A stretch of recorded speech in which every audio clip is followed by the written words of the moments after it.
Welcome to 5 Dubs by MDDC Press.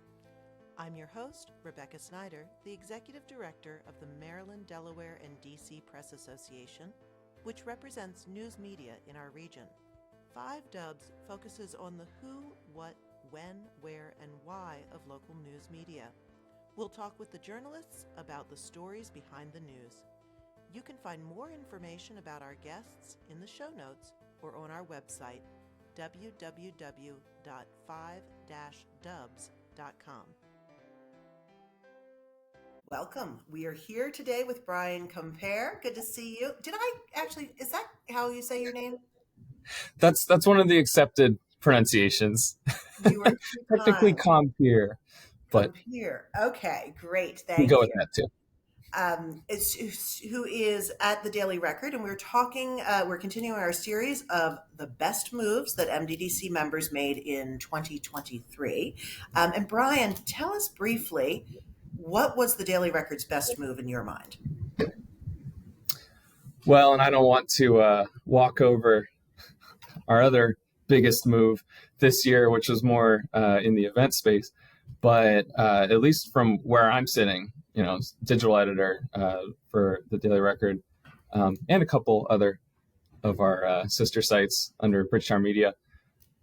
Redesigning the websites was the highlight of the year. I mean, just a big, I don't want to pose it as a challenge, but there's a lot of things that come with that, right? Absolutely. Of just figuring out what we have on our old site and what we're going to have on the new site, and making sure that there aren't gaps there, and figuring out what new things we're getting that, require some training, require a little bit of trial and error, and just figuring out, how to make it all go.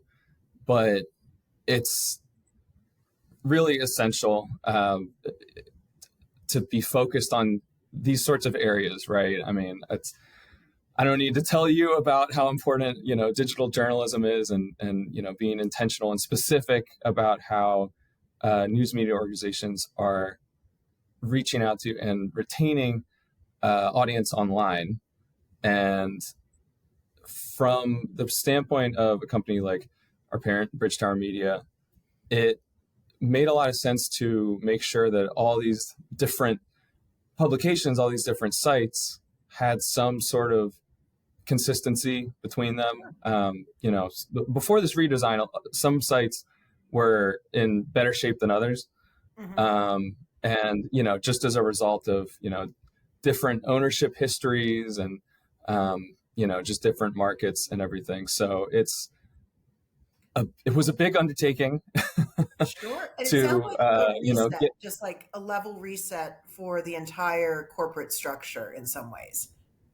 Am I getting that right? Yeah. Well, just to talk a little bit about what the Daily Record is and how it fits into BridgeTower Media. So I think a lot of our listeners, the local title that you read or listen to or engage with, but not necessarily how they might fit into a structure. And, your publisher has a lot of responsibilities for other sites. So tell us about the Daily Record and then contextualize for BridgeTower, please. Sure. Well, Daily Record has been around for quite some time. I think coming up on 2 centuries before too long here. But the Daily Record is kind of we kind of embrace our identity as kind of a odd beast, kind of a hybrid, because most of the BridgeTower Media properties are either business journals, such as Rochester Business Journal, which I'm also the digital editor for, and legal publications. Okay. We kind of do both. And then of course we've got reporter devoted specifically to Annapolis and state government, which of course touches, business and law and all sorts of other things in between. So it was kind of funny when we were going through the website redesign process. There was a template for business sites, mm-hmm. and there was a template for law sites. And we said, we're both of those. Did you have flexibility? We basically went with did you have flexibility in pooling different components? Basically, what it ended up being is that the law sites are less focused on visuals. It's just a lot of situations where we're reporting on an interesting court case, and there isn't really a visual component to go along with that. It's nice to be able to have portraits of the defendant if you can talk with them, but we don't have cameras inside the courtrooms for all these cases that we're reporting on. So the business template is more of, okay, we're pushing visuals. We expect to have compelling, relevant visuals for all our stories. So basically, we kind of fit in that bucket for just how the website's going to look. But we had to have infrastructure for our legal notices, public notices, unreported opinions, just all sorts of stuff that the business sites didn't have to worry about. We needed to also make sure we had covered. Right. So now, can you talk about the user experience and sort of, you have a print publication, of course, the digital version. How do those two kind of fit together? Well, we do make sure that, all of our publications have a presence online as well, which we actually got a new vendor for presenting those digital editions that is a lot easier just to navigate visually. It's almost like a bookshelf kind of visual when you're looking at our special products as well, which is all of our events, our power lists, just those sorts of things. You kind of just get the covers all right next to each other. Super easy to select and navigate between the two. I'm not sure if that fully got to the core of your question there. But are there things that are available digitally that aren't in the print publication, and vice versa? Like, do you need them both together, or are they really interchangeable standalones? Well, we definitely want to make sure that anything in print is also online. Mm-hmm. We even will tease some stories, especially on page 2, where we don't have that much space that we're using for this, but we say, for the full report, go online. So we definitely want to make sure that if anybody's looking at something in print, you can find it online as well. And just the way that the website is presented now, it's so much clearer. Just looking at the homepage, just how everything is laid out. We've got stories kind of in not a hierarchy, but in a layout where, okay, you've got your real estate, law, business, government, what have you, all kind of there. And we want to make sure that everything it's easy to figure out where everything is that you want to get to. We also recognize that most people, just in general, clicking on any news story, are clicking onto our sites not to go to the homepage, but to go to a specific story that they searched for, that they saw on social media, that somebody shared with them. And so that's been a real point of focus. Really this year, this is kind of a real ongoing initiative that we want to make sure to make all of our content as sticky, quote unquote, as possible, so that we can have, a little grayscale box with, hey, here's other content from this author. Here's other stories, the latest from Annapolis, during the General Assembly session in particular. Here's a graphic, trying to expand that sort of functionality with being able to, including and going beyond just photos, be able to illustrate stories in compelling ways. And so that was a big point of focus as well, of the way that the stories themselves are presented. Yeah. Well, and I think it's so interesting, and you've been in this business for a long time, but the way people interact with the content in print versus online, there's the idea of serendipity as you're, paging through a publication or flipping through the e-edition. And the way people interact with content online is very different. They're much more focused. They kind of know what they're looking for a little bit. So how does that force you to adjust your approach? Well, I think it goes into, all the stuff that I've been saying about we want to make sure that, with the understanding that most readers don't get to the bottom of a story, especially online. We got short attention spans. There's stuff on the side. You got a billion tabs open. You got to get to. So within a handful of paragraphs, we want to be able to catch somebody to be able to go, oh, this is some of the other stuff that has been going on in Annapolis. You're reading a story about, election official about to potentially get installed. And then you see a headline about,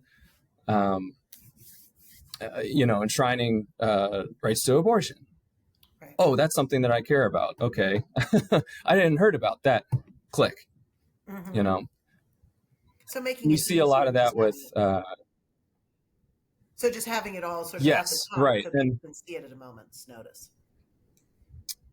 Right, and it's on the one hand, it's kind of inherently shilling a little bit, right? We're pushing the other things that we have, but I think it's with the understanding that we know our readers and we know what they value and we know what they want to see and what they care about. And we just want to make sure that they see what else we have out there that we're covering that we're confident that they're interested in. Sure. So the website redesign was your best move. And I'm curious, did it work? Are people staying on the site longer? Or what metrics do you use to measure success here?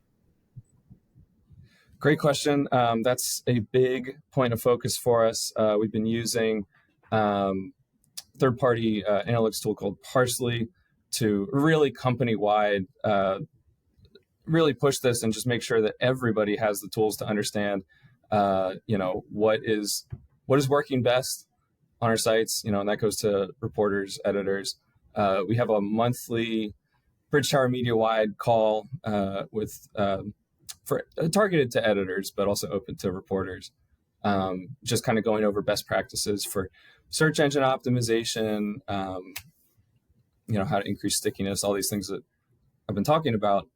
But yeah, just looking at the daily record alone, we had an 80% increase in monthly average page views from 2022 to 2023. So it's funny because we're now going into 2024, especially once we get to the second half of the year, where, if you compare this coming August to last August, that's going to be apples to apples because that was when we were on our new site. So we're very interested in continuing that growth once we get to that point.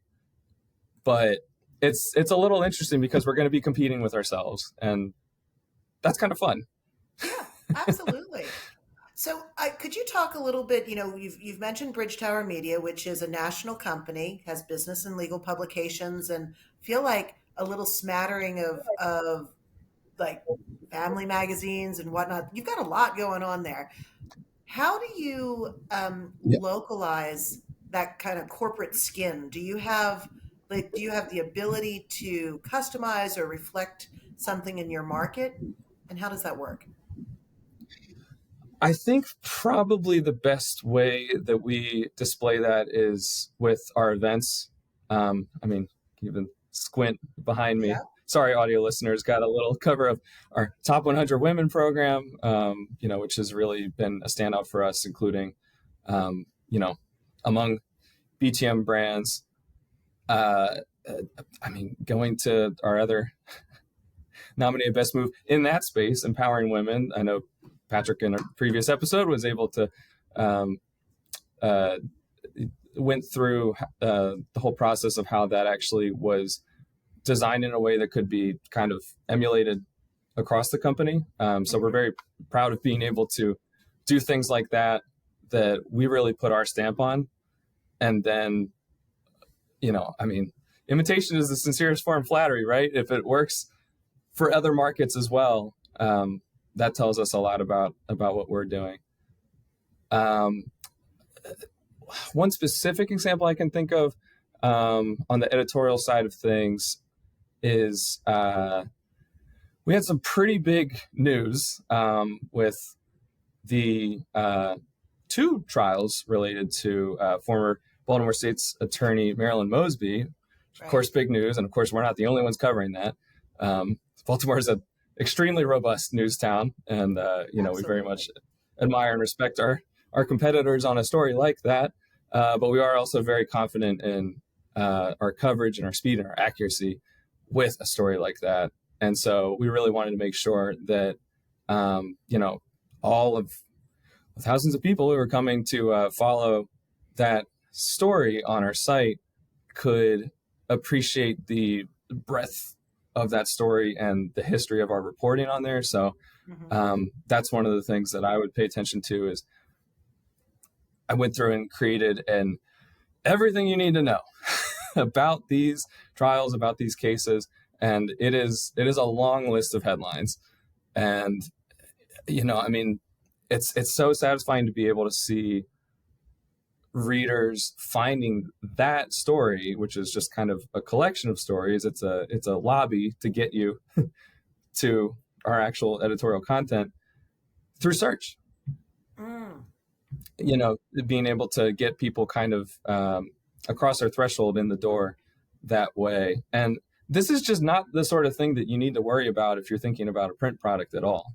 So that is really what I'm trying to do, just going throughout my days is figuring out how can we, through redesigning our website, through, fine-tuning our newsletters, through social media strategies, whatever it is, through graphics and stories, provide something with our online products that you wouldn't be able to get in print, to go back to your earlier question. I mean, some of these things, we'd love to be able to get some of these graphics in print, but with, printing quality and just the way that ink works, resolution, sometimes it's not the best. And, you can't mouse over something and have something else pop up.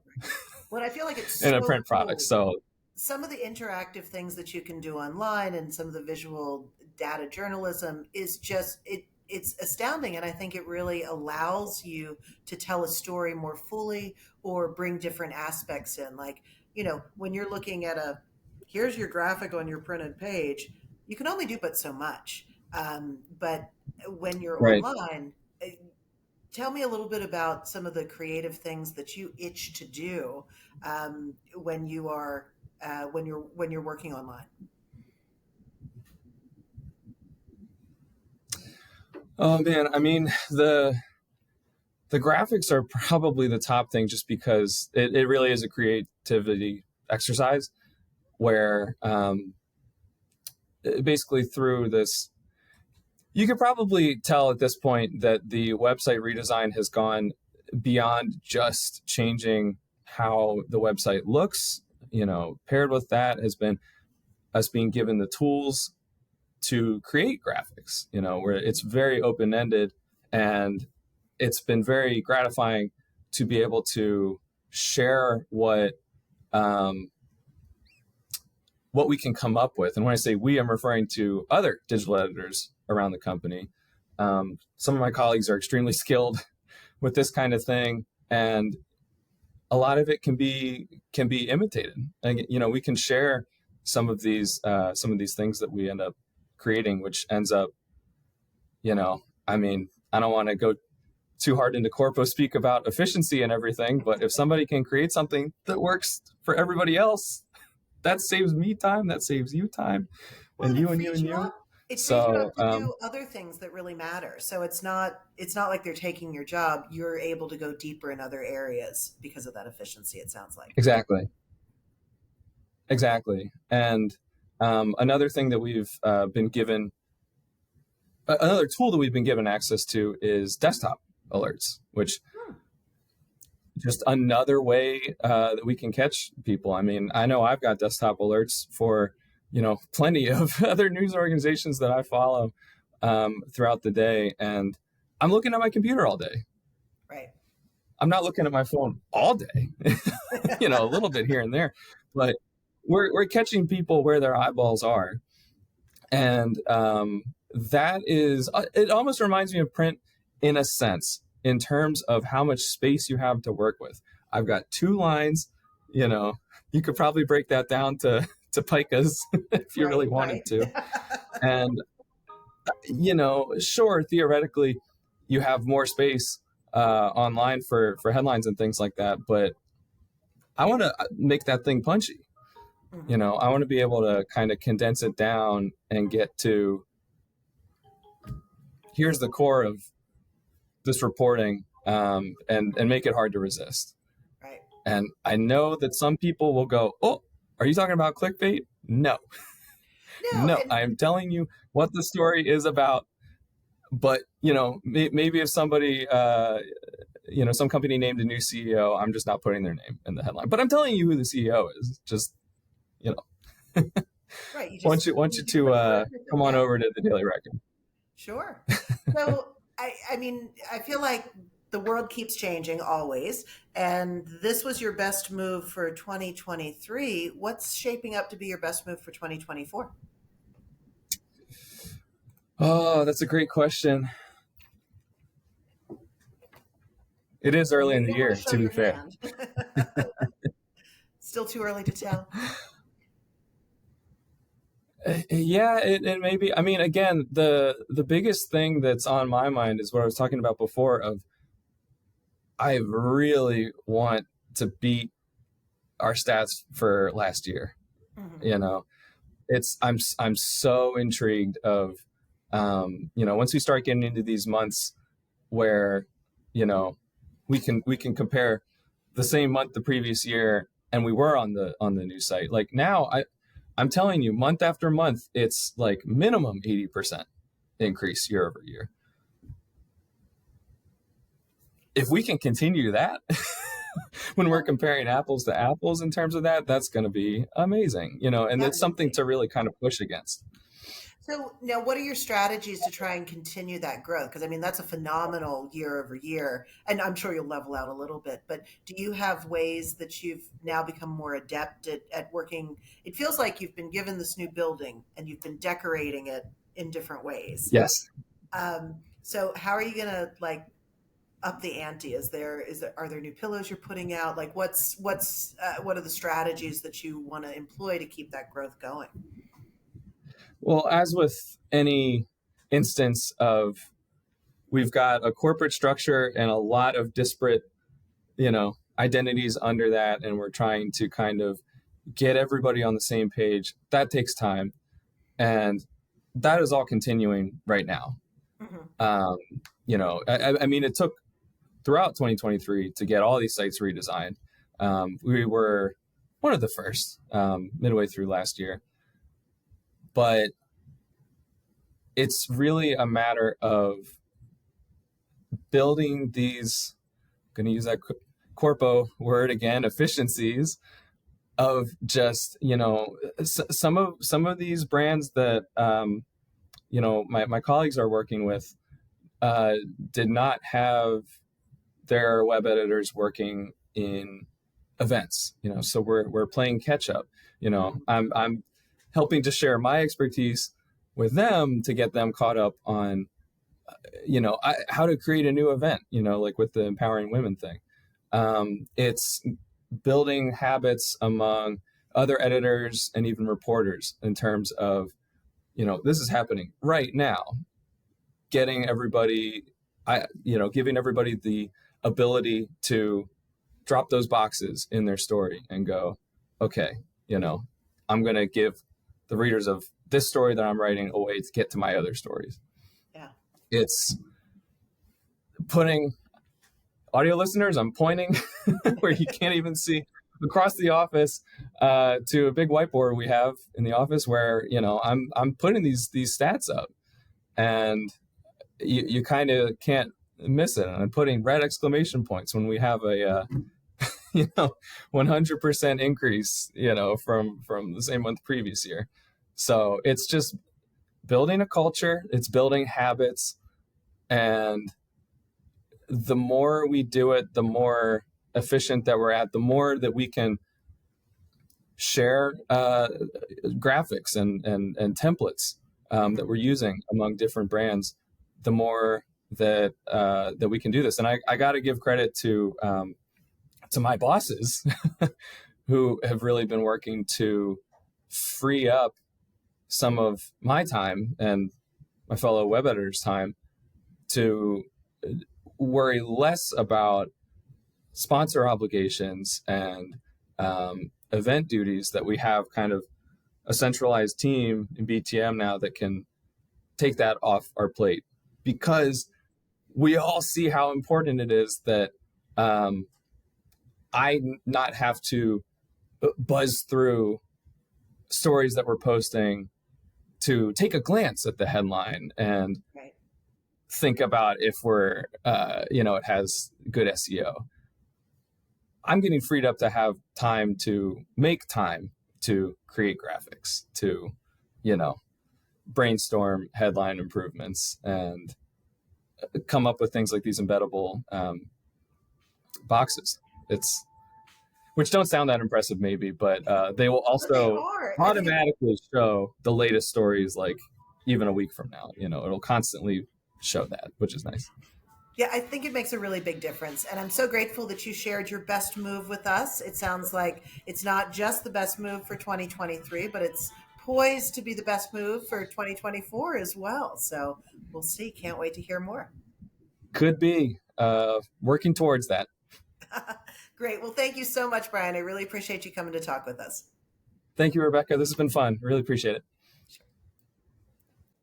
Thanks for listening to 5 Dubs with Rebecca Snyder. Please subscribe and leave us a 5-star review wherever you download your podcasts so that others can find us. What do you want to know about local journalism? Email me at rsnyder, SNYDER, @mddcpress.com. Interested in supporting our podcast and journalism? Please donate to our 501c3 Press Foundation. Find out more and see the full episode list and show notes at www.5-dubs.com.